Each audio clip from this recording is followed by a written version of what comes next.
Hujambo na karibu kwa mara nyingine tena mtazamaji wa The World News katika kipindi hiki cha ulimwengu wa siasa. Mimi ni Adam Hussein. Ripoti yetu ya leo ni kwamba Marekani na Israel hazikuweza kupata faida yoyote katika vita dhidi ya Iran zaidi ya kutengeneza majanga katika nchi zao, lakini pia na ulimwengu kwa ujumla. Mwanasheria wa zamani wa Marekani anaeleza uchokozi wa kijeshi wa Trump dhidi ya Iran umekuwa ni janga kubwa ulimwenguni, lakini pia ndani ya Marekani. Hata hivyo, umetoa mafanikio sifuri ya kimkakati, huku ukichochea mfumuko wa bei wa ndani, kuwatenganisha washirika wa Ulaya na kuipandisha Iran kwenye safu ya nchi zenye nguvu sana, wanasema wachambuzi.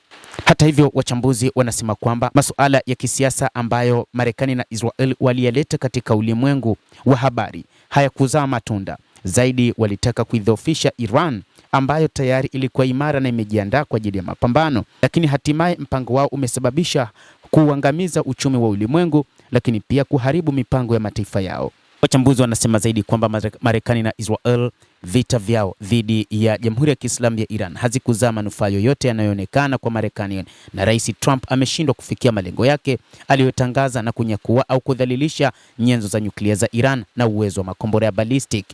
Badala yake, Trump amepata hasara kubwa na uaminifu wa kimataifa na hadhi ya ndani. Mfumuko wa bei wa mafuta na chakula umeongezeka kote Amerika, wakati washirika wa Ulaya ikiwa ni pamoja na Ujerumani, Ufaransa, Uhispania na Uingereza wamekataa kushiriki katika kile wanachokiona kama mzozo unaochochewa na maslahi ya Israel badala ya usalama wa kitaifa wa Amerika. Hata hivyo, hili limefanya rais wa Marekani kupoteza heshima yake dhidi ya washirika wake hao ambao kimsingi aliwawekea masharti magumu. Kwa mfano, Uhispania aliwekea masharti ya kutofanya biashara nayo.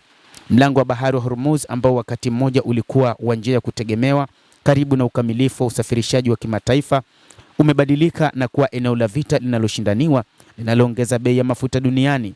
Hata hivyo, inaelezwa kwamba vita kwa mtazamo wa Marekani vimekuwa ni janga na kwamba vimekuwa ni matatizo kwa Trump.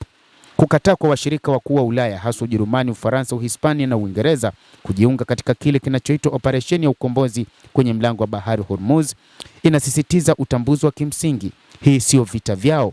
Mataifa haya yametambua mzozo huo kuwa unatokana na chaguzi za kimkakati za Israel na utiifu wa Rais Donald Trump kwa matakwa ya Israel. Hata hivyo, wachambuzi wengine wanasema kwamba watu wa Ulaya hawapati chochote kutokana na hilo, na Trump amedhalilishwa kisiasa na ukosefu huu wa uungwaji mkono wa washirika. Huku ni kudhalilika kukubwa kwa Donald Trump na Waziri Mkuu Benjamin Netanyahu wa Israel.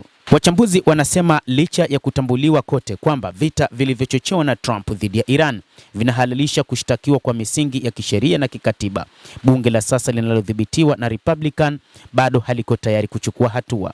Wabunge, ingawa wanaamini kuwa kushtakiwa kwa faragha kunahalalishwa, unaripotiwa kumwogopa rais. Hata hivyo, hali ya kisiasa inatarajiwa kubadilika kwa kiasi kikubwa ifikapo Januari mwaka 2027, wakati wa Democratic wanatarajiwa kudhibiti Congress.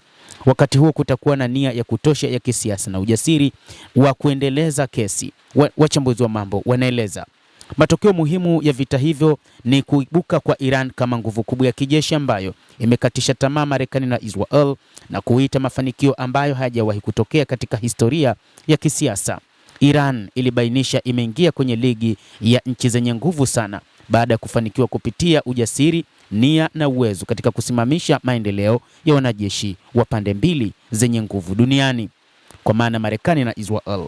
Mfumo mpya wa usafiri wa baharini wa Iran kwa mlango wa bahari Hormuz unawakilisha rasilimali yenye nguvu ya kimkakati. Hata hivyo, kwa Marekani haina uwezo wa kuzuia udhibiti wa Iran juu ya njia hii muhimu ya maji.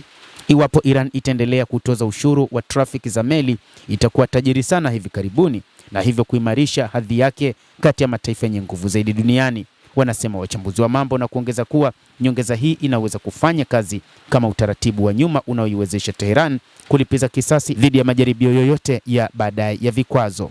Endelea kutufuatilia, lakini ni kusihi usisahau kulike, usisahau kucomment, kadhalika usisahau kusubscribe channel yetu hii ili upate habari hizi kwa mapana kupitia The World News. Mimi ni Adam Hussein, endelea kuwa nasi wakati wote, endelea kutufuatilia.